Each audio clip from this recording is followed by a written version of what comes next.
Selling क्यों बनी थी, किस लिए बनी थी, किसके लिए बनी थी, यह व्यापार होता कैसे है, यह व्यापार करता कौन था, यह व्यापार कैसे किया जाता है, और इस व्यापार को करने के लिए कौन कौन से प्रोडक्ट होते थे, होते हैं या होंगे, यह व्यापार की पूरी जानकारी आपको होनी चाहिए।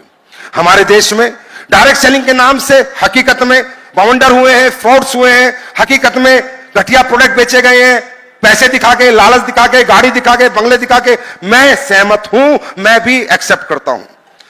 इवन 2 नंबर के प्लान चलाए गए हैं, 2 रुपए दे दो 4 रुपए हो जाएंगे 30 महीने में या 1 महीने में, वो सब बकवास है, वो सही रियल डायरेक्ट सेलिंग नहीं है। रियल डायरेक्ट सेलिंग क्या होती है? अभी परसों भी मेरी मीटिंग चल रही थी एक गवर्नमेंट से, वहां के अधिकारी बैठे थे, मैंने उनसे भी यही बात की जो आज आपसे कह रहा हूं, मैंने उनसे भी एक ही बात की जो आपसे कर रहा हूं। मैंने कहा sir, direct selling means quality product, direct selling means a best product of market. Direct selling का सिर्फ यही मतलब है। अब उसपे कितने गाड़ी मिले, कितने बंगले मिले, कितने पैसे मिले, वो बाई पार्ट है। वो तो इंसान कोई भी काम करेगा, कुछ भी बेचेगा, किसी का भी बेचेगा तो पैसे तो कमाएगा। आप सीमेंट बेचोगे तो भी कमाओगे, सरिया बेचोगे तो भी कमाओगे, परचून की दुकानदार चलाओगे तो भी कमाओगे, सब्जी बेचोगे तो भी कमाओगे। पर डायरेक्ट सेलिंग का यही मतलब था। तो ये मैं जानकारी इसलिए आप लोगों को दे रहा हूं कि आप पहली बार आए भाई साहब, आप हमारे साथ आए ना आए, लेकिन जिंदगी में आपका मन करे सुन के डायरेक्ट सेलिंग, तो जब भी करें किसी अच्छे आदमी के साथ करें, अच्छी कंपनी के साथ करें। ये ज्ञान आपको होना चाहिए, ये नॉलेज आपको होना चाहिए कि डायरेक्ट सेलिंग इंडस्ट्री 1886 में बनी थी, 1886, आज नहीं बनी है। 1886 में इंडस्ट्री बनी थी और सिर्फ इसलिए बनी थी कि इस इंडस्ट्री में अच्छे प्रोडक्ट बना के बेचे जाए। क्यों? क्योंकि जिससे पहले दुनिया में जो भी प्रोडक्ट बिकते थे वो मार्केट के कंपटीशन को मद्देनजर रखते हुए कोई भी आदमी प्रोडक्ट बनाता था। अगर एक कंपनी साबुन 15 रुपए की बेच रही है तो सारी कंपनी 15 रुपए की साबुन निकालती थी। एक कंपनी नमक 10 रुपए का बेच रही है तो सारी कंपनी 10 रुपए का नमक निकाल रही थी। 11 रुपए का नमक कोई नहीं ला रहा था, अच्छा हो चाहे बुरा हो। तो कहीं ना कहीं पूरी दुनिया प्राइस वार में फंसी हुई थी, सारे प्रोडक्ट प्राइस वार में फंसे हुए थे। जो रिसर्च एंड डेवलप करने वाले लोग थे, जो साइंटिस्ट थे, जो कुछ समाज को अच्छा देना चाहते थे, अच्छा प्रोडक्ट देना चाहते थे, समाज का भला करना चाहते थे, वो भला नहीं कर पा रहे थे क्योंकि सोसाइटी और समाज अच्छे प्रोडक्ट को एक्सेप्ट नहीं कर रहा था। क्योंकि प्रोडक्ट बेचने का माध्यम क्या था? दुकान है ना भाई, दुकान से बेचोगे और कहां से बेचोगे? तो दुकानदार प्रोडक्ट रखने को मना कर देता था। दुकानदार कहता था भाई तेरी क्वालिटी तू अपनी जेब में डाल, मेरे यहां जितने प्रोडक्ट इस तरह के बिक रहे हैं सबका 100 रुपए रेट है और 20 रुपए कंपनी मुझे कमीशन दे रही है। तू कह रहा है कि मैं 300 रुपए का तेरा प्रोडक्ट बेच दूं, मैं कहां से बेच दूं?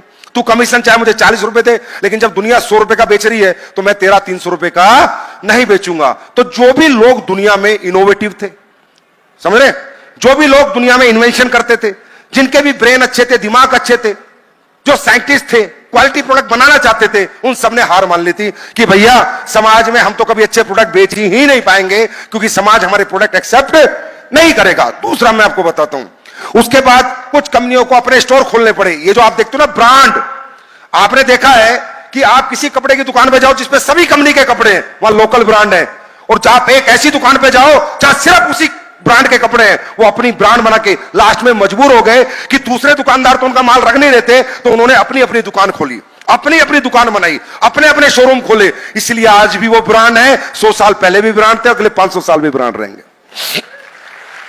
लेकिन और दुकानों ने उनके प्रोडक्ट नहीं रखे थे।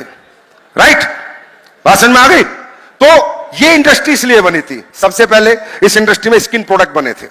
सबसे पहले स्किन प्रोडक्ट बने, वो ऐसे स्किन प्रोडक्ट बने जो मार्केट के सबसे बेहतर उस दिन भी थे और आज भी हैं। और ये इंडस्ट्री रियली बताऊं तो महिलाओं के लिए बनी थी। ये इंडस्ट्री बनी थी लेडीज के लिए कि लेडीज जो काम धंधा नहीं कर, घर के काम करती है, उसके बाद फ्री टाइम जो होता है, उस फ्री टाइम में लोगों को जाके बात कर ले, प्रोडक्ट के बारे में बता दे, प्रोडक्ट का एक्सपीरियंस शेयर करे, ना कि बेचे, एक्सपीरियंस शेयर करे, प्रोडक्ट का रिजल्ट शेयर करे और उसकी पड़ोसन लेडीज खरीद ले, उसको 2 पैसे एक्स्ट्रा आ जाए। दोस्तों ये इंडस्ट्री इसलिए बनी थी। धीरे धीरे इस इंडस्ट्री ने अपने पैर पसारे। धीरे धीरे अमेरिका में सबसे ज्यादा इस इंडस्ट्री को एक्सेप्ट किया गया कि यार यहां तो अच्छे प्रोडक्ट मिलते हैं, क्वालिटी प्रोडक्ट मिलते हैं, जो इलाज बाजार में नहीं होता, जो अच्छे प्रोडक्ट बाजार से नहीं मिलते, जो डॉक्टर नहीं कर पाए, इस इंडस्ट्री के प्रोडक्ट कर पा रहे हैं। तो लोगों ने इसे धीरे धीरे लिया, हाथों हाथ लिया और ये इंडस्ट्री कब पार्ट टाइम से फुल टाइम हो गई, कब ये इंडस्ट्री पार्ट टाइम इनकम से फुल टाइम इनकम होगी, किसी को पता नहीं चला। और आज ये इंडस्ट्री कैरियर बेस्ड अपॉर्चुनिटी बन चुकी है, कैरियर बेस्ड अपॉर्चुनिटी। मुझे ये बताओ, अच्छा प्रोडक्ट बना के बेचना अच्छा काम है, बुरा काम है? अब जब आप प्योर देसी घी का माल बनाओगे तो पैसे तो ज्यादा लगेंगे। तो ज्यादा पैसे में बेचना भी पड़ेगा। नकली माल बनाओगे तो पैसे लगेंगे नहीं और उसी रेट में बेचना पड़ेगा जो बाजार में बेच रहे हो। तो इसलिए इस इंडस्ट्री का इंट्रोड्यूस हुई थी, यह कारण था क्वालिटी प्रोडक्ट बेचने के लिए। लेकिन यह इंडस्ट्री, आज आप कहते हो डायरेक्ट सेलिंग ने क्या दिया, मैं आपको बताता हूं। इस इंडस्ट्री ने पूरी दुनिया को वेलनेस से कनेक्ट किया।